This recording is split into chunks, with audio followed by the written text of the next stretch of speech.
Hello, everyone. This is Elise Randolph, joined by Rain Chocolate for Alliance Hornet Day 2. We've got a pretty cool-looking match between Triumvirate and Spaceship Samurai. Triumvirate are in red. They're bringing a Vindicator, Mega, Navy Brutix, Augur, Sweeple, Double Confessor, Double Hound. They're ditching their shield structure Hyperion strat, which didn't work out too well for them. Really good to see this one. Rain, tell us a little bit about what Spaceship Samurai are bringing.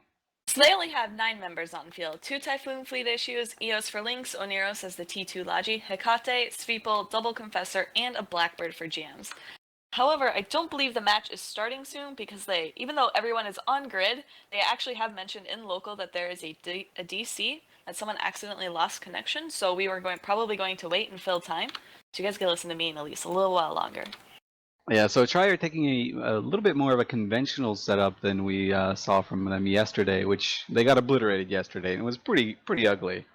And they actually lost to a team that didn't even know they were going to compete in the Alliance tournament, so that was pretty wild. But now they're taking a little bit more of a conventional setup with a Galente Rush. They take the Megathron, the standard Megathron, because Spaceship Samurai very shrewdly banned out the Navy Megathron. So a little bit of a downgrade for their blaster boat core, but still a lot of DPS coming from the Tri side if they can get in and apply that damage. And luckily for Tri, Spaceship Samurai warped in their double battleship core at 0 on top of the Vindicator Brutix and a double Navy or Vindicator Megathron and double Navy Brutix. So they're going to be taking a lot of damage really quickly. And Spaceship Samurai better pray that their Blackbird gets some really good jams off. Yeah, and so Triumvirate actually brought only a T1 Logi, whereas Spaceship Samurai brought a T2 Logi, so generally, obviously, T2 is better than T1, although the point differences might have made up somewhere else, especially for Triumvirate. And we have 15 seconds until the match starts. Yeah, absolutely. So this Spaceship Samurai team, the thing that we have to look out for is how can these Typhoons survive, and what are Spaceship Samurai going to use their Blackbird jams on?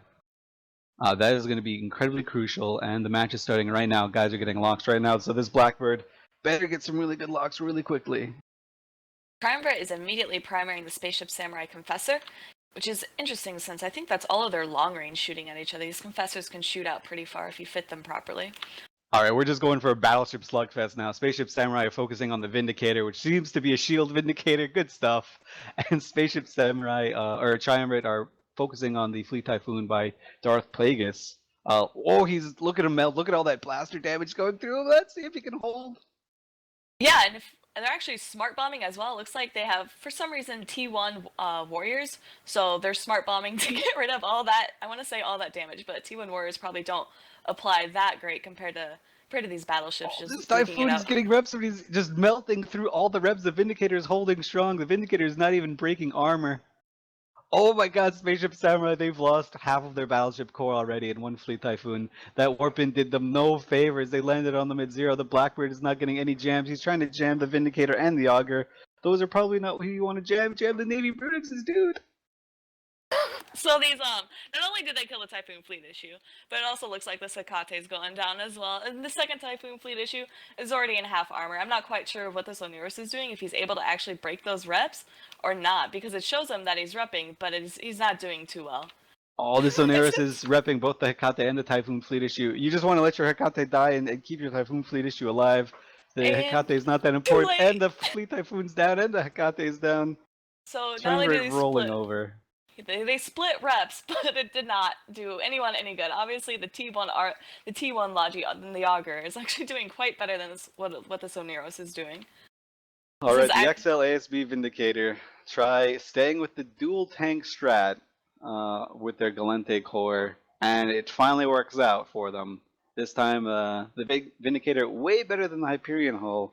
The Hyperion hull gets no tracking bonuses, but the Vindicator gets tracking, web, Megathron gets tracking, Brutixes do a lot of damage. I mean, look at that attack bar. It's not filled up right now, but look how huge it is at the very start. That's an impressive amount of damage. Yeah, exactly. If you notice, both of these control bars are actually pretty low, which I'm surprised at, because last match they had massive control bars, that it was all about the control. Even though these guys brought Spaceship Samurai brought a Blackbird, they're not doing too well. And it looks like it was starting to be primaried, but it hasn't been shot at in a while. Looks like they're starting to focus on the T3D fleet. their support wing. Yeah, And then try as well just try just looting the field right now, shooting who they want. They're shooting Eos. Makes no sense to shooting Eos, but why not? You've got so much damage. Might as well just plow through it. And you Yeah, can see, even with the Tech 2 resist profile, this Eos is just melting to the amount of damage that Tri has. The Vindicator and the double Navy Brutixes, even if they didn't have that Megathron all, they'd still be doing a lot of damage. yes. And props to the Tri like support wing. They actually did a pretty good job. The Confessors in this Fipple, they were able to screen some things off. Well, not really screen some things off, but they were able to go out and win the little support war. They were what killed the Hekate. And these hounds by Tri were able just to sit at range and plink away. Maybe the Blackbird should have jammed the hounds and the Navy Brutixes instead, because the hounds are really easy to jam. But in the heat of the moment, it is really hard to know what you're supposed to do in this, especially kind of unconventional looking team that fielded by Tri. Yeah, and Tri actually hasn't lost anyone, which is actually a big shocker from yesterday, where I think a lot of people were upset with not only the ships they brought, but their performance overall. Yeah, they definitely played like garbage yesterday, but that was their strat, right? They wanted to get into the elimination bracket, and they wanted to be the Heartbreak Kids, right? They wanted to go in and eliminate people. That must have been the play, and that is what they're doing to Spaceship Samurai, who will unfortunately be eliminated from Alliance 114, unless this Confessor goes to God mode somehow. No, he died. Okay, well, Spaceship Samurai probably eliminated. Probably eliminated. Yeah, I don't think these Confessors can kill anything, especially with only 5.5 minutes remaining. Maybe we give them a little bit more time. Let's see. Do they have good skins? That's all that matters right now. They do not. They don't even have the cool Purity of the Throne skins. Come on, guys. This is the second time we've seen people not flying the skins and losing as a direct result.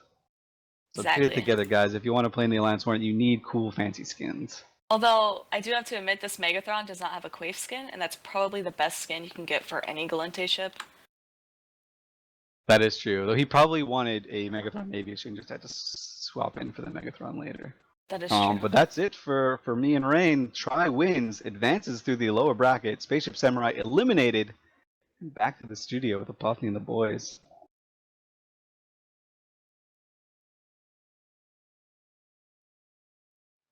Na na na na na na na na na na na na na.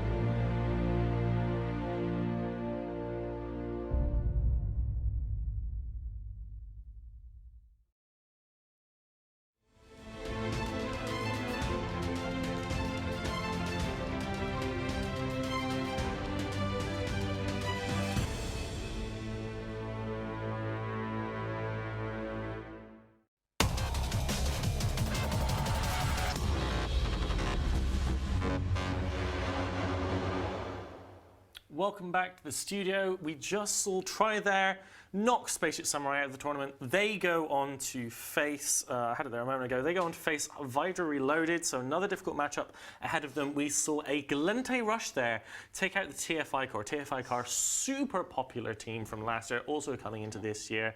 Sutono, what do you think about the TFI Core? Should it have been able to beat a Rush setup, or do you think it's inherently weak to that type of team?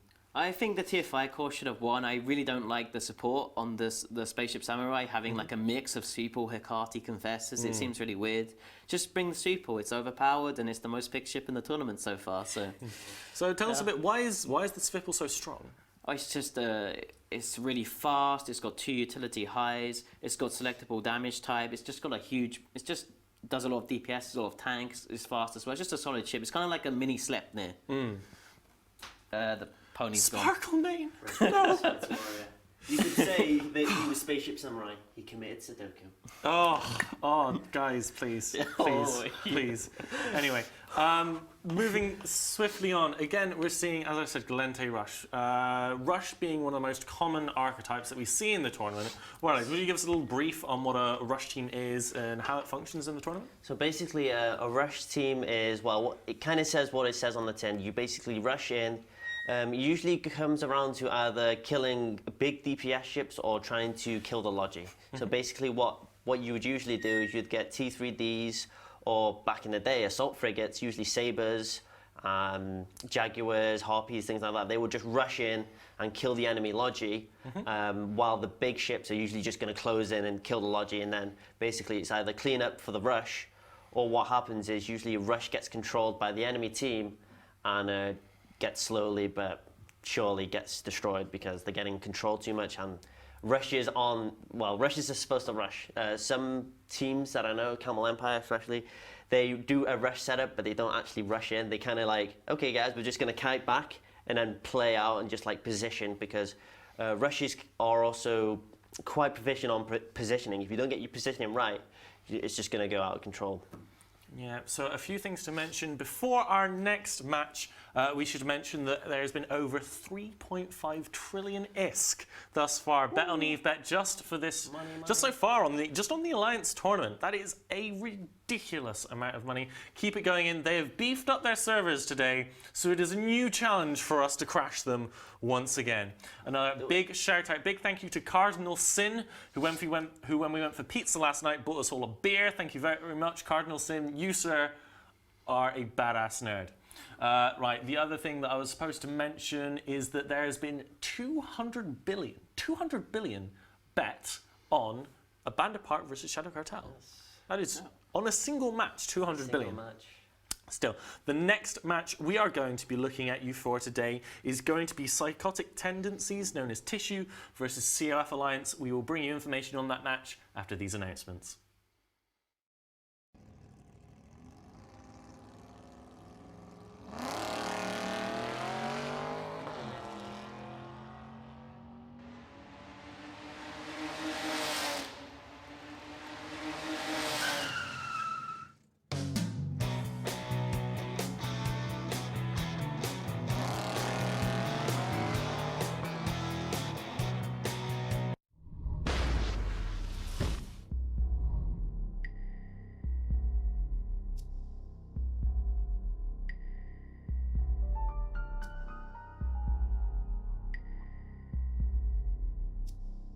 "15 seconds to make a cool AT-ad. It's got to have dank content. Overused MLG Mans. And MLG Daniel Wait. No profanity. How am I supposed to make an AT-ad without saying fuck?" Welcome back to day 2 of Alliance Tournament 14. We have Tissue versus COF coming up. Last match, Tissue, they brought a Balgorn, a Brutix Navy issue, 2 Brutix Navy issues through to the Brutixes, just a full-on Galente Rush team with Deacons as their support logistics. COF brought a Balgorn with an EOS double Sacrilege, kind of a tournament ship that's had a little bit of popularity so far. They brought that with a Hecate, 2 Swipples, and 2 Bombers. So what do you guys pick for this match? COF versus Tissue. Well, based on Reddit posting quality, Tissue is absolute garbage. So I'm going to go with the other team. Okay. Well, again, these Brutix Navy issues and Brutixes, they are so popular this tournament. The Navy battlecruiser in general has been so popular. We mentioned earlier what the variable strengths are. What else do you think, if a team was looking for another ship to fill that 12, 13-point slot, what are the other options that some teams have if they don't want to bring the Navy battlecruisers? You can bring pirate cruisers, so Balanced Legion, Orthrus, for example, is I think that's a solid option if you want to go like a rail kiting setup. So you could replace maybe the BNIs with Orthrus if you want to go like a shield version. Phantasm, you don't really see it much because it's not really an AT ship, so to say, for the AT, but it's got a tracking bonus. It goes really faster than Afterburner, so even if it's scrammed, it can just still burn away. You could probably just burn through and just tackle a logic straight away, because this Sweeple probably like have a scram. So Sweeple, she goes, oh, this is my tackle target, the Phantasm. He can just counter tackle a Sweeple and just like burn off. Yeah, Suetonia, in that 13-point slot, we also have the Recons. We saw one or two teams yesterday that used double Curse in their team, which I thought was pretty cool. Which of the Recons do you think are favourable to use in a tournament setting? Which Recons are less strong? I think the Arazu and the Lachesis are probably the weakest set because there's no point pointing someone, and Hicks are just the same point cost for the better scram. Not the Damps? I think unscripted Damps are not too strong. We haven't seen that many Dam ships in this tournament. And I think you'd be better off going with like a Karis or a Maulus and putting a better ship, upgrading another ship. Something that can run away and be a bit more survivable. Yeah. What about the other Recons? Yeah, I think the Curse is really strong. Pilgrim is obviously never going to see play with the Curse here.